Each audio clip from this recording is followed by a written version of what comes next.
राज्यातील शेतकऱ्यांना लवकर कर्जमाफी मिळण्याची शक्यता आहे। 30 जूनपूर्वी मुख्यमंत्री कर्जमाफीबाबत घोषणा करतील असं कृषी मंत्री दत्तात्रय भरणेंनी म्हटलंय। दुसरीकडे कर्जमाफीच्या आश्वासनाची आठवण करून देण्यासाठी बच्चू कडूंनी विदर्भात यात्रा सुद्धा काढलेली आहे।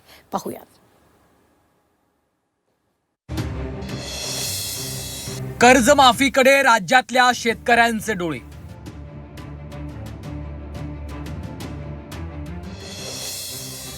कर्जमाफीच्या आठवणीसाठी बच्चू कडूंचं आंदोलन।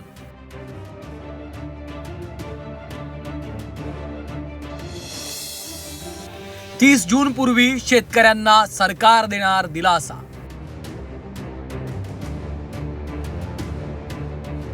महाराष्ट्र देशातलं प्रगत राज्य असलं तरी महाराष्ट्रातला शेतकरी आत्महत्यांच्या दुष्टचक्रात सापडलाय।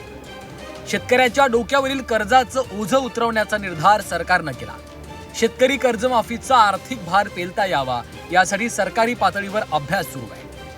30 जून पूर्वीच शेतकऱ्यांना कर्जमाफी देणार असल्याची घोषणा मुख्यमंत्री देवेंद्र फडणवीसांनी केली होती। प्रहारचे नेते बच्चू कडू यांनी सरकारला शेतकरी कर्जमाफीची आठवण करून देण्यासाठी विदर्भात यात्रा काढली आहे। एमआरजेसमध्ये काम करावं, पैसे मात्र मेल्यानंतर घ्यावं, अशा सगळ्या व्यवस्थेच्या विरोधातला हा संघर्ष आहे। कर्जमाफीची तर आठवण देत आहोत, पण मेळघाटात माणसं आहे, इथं माणसं जगतात आहे, इथं जिवंत माणसं आहे, दाखवासाठी संघर्ष आहे।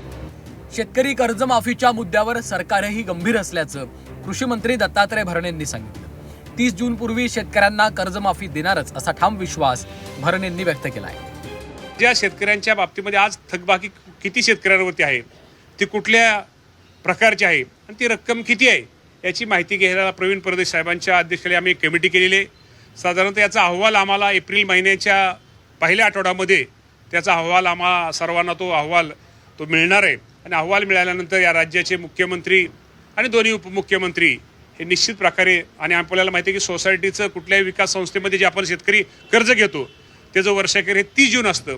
30 जूनपूर्वी माझ्या शेतकरी बांधवांना निश्चित प्रकारे या राज्याचे मुख्यमंत्री कर्जमाफीच्या बाबतीमध्ये घोषणा करतील। महाराष्ट्रात शेतकऱ्यांची संख्या प्रचंड मोठी आहे। कर्जमाफी देताना ती गरजू शेतकऱ्यालाच मिळावी असा सरकारचा प्रयत्न राहणार आहे। कर्जमाफी देताना सरकार निकषांची चाळणी लावणार, फक्त या चाळणीत गरजवंत शेतकरी अडकू नयेत अशी माफक अपेक्षा। अनिरुद्ध दवाळे, झी 24 तास, अमरावती।